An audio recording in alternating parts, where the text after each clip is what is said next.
Hello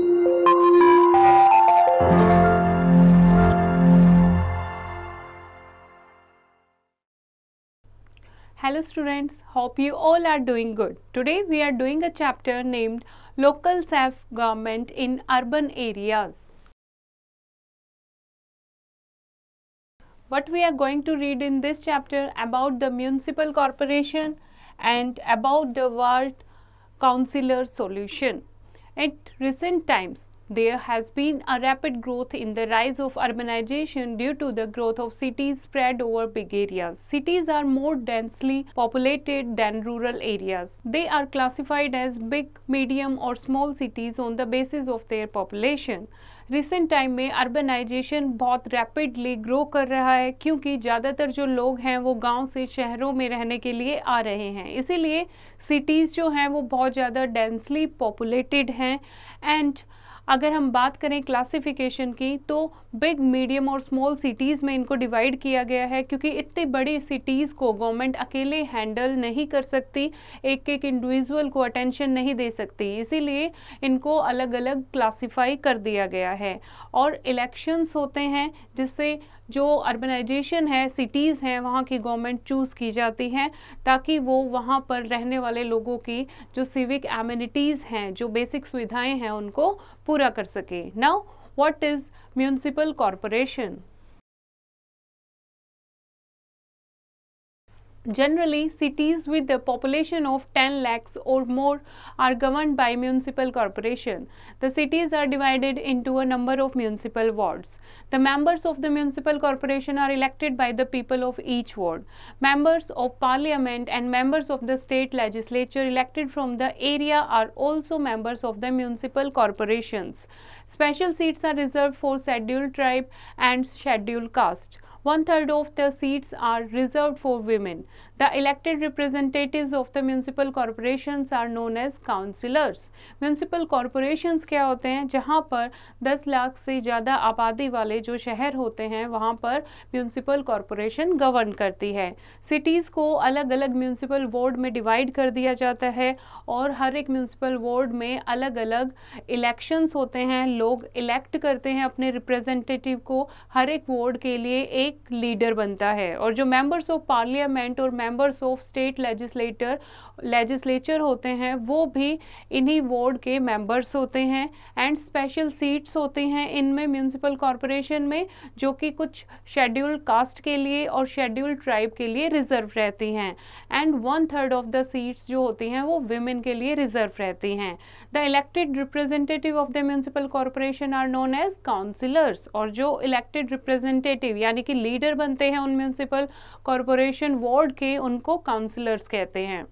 The mayor and the deputy mayor are prominent members of the corporation. The mayor is the presiding officer of the corporation. The chief executive officer of the municipal corporation is the commissioner. Chief executive officer कौन होता है? commissioner होता है। and mayor और deputy mayor जो होते हैं वो prominent यानी कि important members होते हैं corporation के। और कमिश्नर का क्या काम होता है? Commissioner implements the decision taken by the councillors. Councillors जो डिसीजन लेते हैं उनको इम्प्लीमेंट कराना कमिश्नर का काम होता है। The commissioner is appointed by the state government.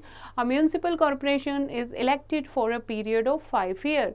कितने साल के लिए इलेक्टेड होते हैं म्यूनिसिपल कॉरपोरेशन के मेंबर? 5 ईयर्स के लिए। There are various committees that look after different issues. The councillors decide on issues such as where a hospital should be built or where a flyover is required. The municipal corporation has a commissioner appointed by the state government. He supervises the working of the corporation. और जो commissioner होता है वो municipal corporation की पूरी overall working को supervise करता है और म्यूनिसिपल कॉरपोरेशन के जो काउंसलर्स होते हैं वो डिसाइड करते हैं कौन सी जगह हॉस्पिटल्स की रिक्वायरमेंट है, कहाँ पर फ्लाईओवर बनना चाहिए, कुछ भी सिटी में जो चेंज करना होता है वो काउंसलर्स डिसाइड करते हैं और उस पूरे वर्क को कौन सुपरवाइज करता है? कमिश्नर सुपरवाइज करता है। First, a budget is prepared. The amount of money to be spent on various task is decided, पहले बजट प्रिपेयर होता है कि कौन से टास्क के लिए कितना पैसा लगना है. The counsellors place the demand और problems of the people in their wards before the municipal council. Then the counsellor discuss all the issues. There after the decision are made and implemented by the administrative staff. उसके बाद कि क्या उसकी सच में requirement है उस जगह की और क्या उसमें पैसा लगेगा, ओवरऑल को डिस्कस करते हैं councillors. Now sources of income, ये काम करने के लिए म्यूनिसिपल कॉरपोरेशन के पास पैसा कहाँ से आता है. फर्स्ट है taxes on properties such as house tax, tax on shops and lands. जो टैक्स हम पे करते हैं वो tax on vehicles and octroi duty on goods brought into the city और taken out of it, and income from water and electricity supply to houses and factories, and grants in aid and loans from the state government. अब काम क्या होता है, functions क्या होते हैं corporation के. Work of the corporation is done by various departments who look after water, electricity, roads, sanitation, schools and so on. Many people are employed by the corporation to look after the smooth and efficient functioning of the various department. जैसे कि water purification and supply का काम किसका होता है, municipal corporation का. Sewage treatment and disposal, garbage disposal and street cleanliness and maintenance of public municipal schools, disease control including immunization also, बच्चों को कौन से इंजेक्शन लगने हैं, किस डिजीज़ के लिए कौन से प्रिवेंशन इम्यूनाइजेशन होनी है, वो सारा लुक आफ्टर करना म्यूनिसिपल कॉरपोरेशन का काम होता है. Street lighting, building and maintenance of roads, streets and flyovers, maintenance of parks and open spaces, conservation of heritage sites, registering of births and deaths, maintenance of cemeteries and crematoriums and providing medical facilities. ये सारा काम किसका होता है, municipal corporation का. However, these days the commissioners of many corporations across our country are saving money by hiring private contractors for various activities. This is called subcontracting. Thus, the work of the municipalities that was previously performed by works appointed by the government is now done by the works appointed by private companies. Commissioners आजकल क्या करते हैं, पहले हर एक चीज़ के लिए government officers होते थे, गवर्नमेंट एम्प्लॉय होते थे. अब प्राइवेट कंपनीज के साथ वो कॉन्ट्रैक्ट करते हैं ताकि जो कॉस्ट वैल्यू है वो कम हो सके. इसको क्या कहते हैं, सब कॉन्ट्रैक्टिंग. उसके बाद जो प्राइवेट कंपनी है वो अपने बंदे एम्प्लॉय करके उनका पूरा काम करती है.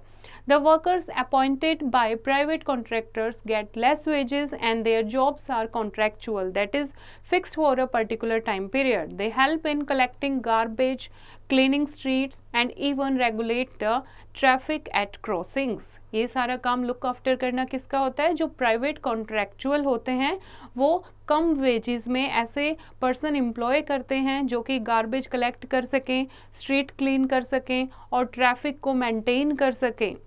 Now the ward councillor solution.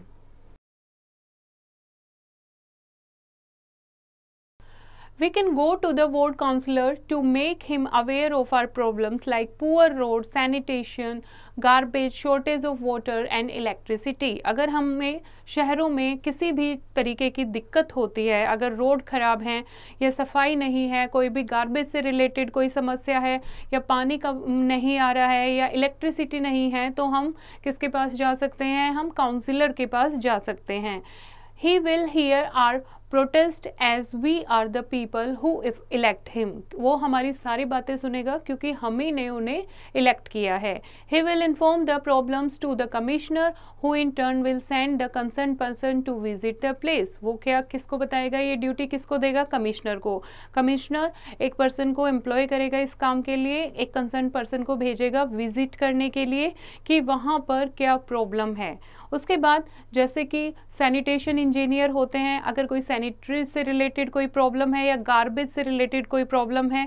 Civil engineers होते हैं जो ब्रोकन रोड को लुक आफ्टर करते हैं।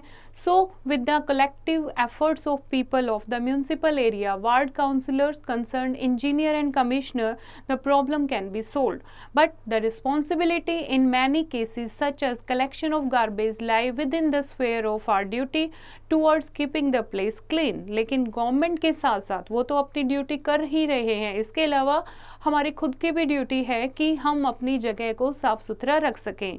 This we can do by keeping dustbin in our houses instead of throwing garbage in the open areas. We should collect it and make an arrangement to throw it through proper channel. By doing this, we reduce the burden of municipality and become good citizens who are aware of rights and duties, because both are interrelated and two sides of the same coin. और इस तरीके से अपने घरों में हम dustbin रख सकते हैं, हम रोड पर सामान ना फेंक के, हम गार्बेज थ्रो ना करके डस्टबिन में डाल सकते हैं। इससे हम अपने राइट और ड्यूटीज़ जो हैं, इसका मतलब हम एक गुड सिटीज़न हैं और अपने राइट एंड ड्यूटीज़ को अच्छे से समझते हैं, क्योंकि म्यूनसिपालिटी का काम इससे कम हो सकता है, क्योंकि म्यूनसिपालिटी गवर्नमेंट और जो सिटीज़न है वो हैंड टू हैंड चलते हैं।